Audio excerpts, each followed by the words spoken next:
আসসালামু আলাইকুম। আজকে যে সমস্যাটা নিয়ে কথা বলব সেটা হচ্ছে স্যামসাংয়ের RT65K সিরিজের একটি ফ্রিজ। দেখতে পাচ্ছেন এটা ডিসপ্লেতে 23C বা C23 একটা এরর আসে। তো এটা সাধারণত প্রবলেম হয় ফ্যান কন্ডেন্সার যে একটা রয়েছে, ওই ফ্যান কন্ডেন্সারে যে একটা ফ্যান মোটর থাকে যেটা বিএল ডিসি ফ্যান মোটর, সমস্যাটা থাকলে এটা যদি লক হয়ে যায় কোনো কারণে বা ফ্যানটায় সমস্যা হয়ে যায় তাহলে এটা আসবে।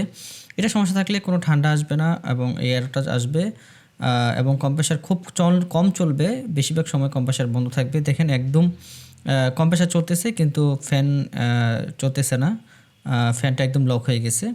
তো ওই ফ্যানটা লকের কারণেই এররটা আসতেছে। দেখেন একদম জাম হয়ে গেছে ময়লার কারণে, যারা অনেক সময় ফ্রিজ সার্ভিসিং করে না, এই জন্য সমস্যাটা আসে। তো এই ফ্রিজটা আরও অনেক সমস্যা রয়েছে, এটা নিয়ে আমরা বিস্তারিত একটা কন্টেন্ট তৈরি করব। যারা আমার চ্যানেলে নতুন রয়েছেন তারা চ্যানেলটাকে অবশ্যই সাবস্ক্রাইব করে রাখবেন আর পাশে থেকে বেল আইকনটা প্রেস করে রাখবেন যেন সবার আগে আপডেট ভিডিওগুলো পেয়ে যান।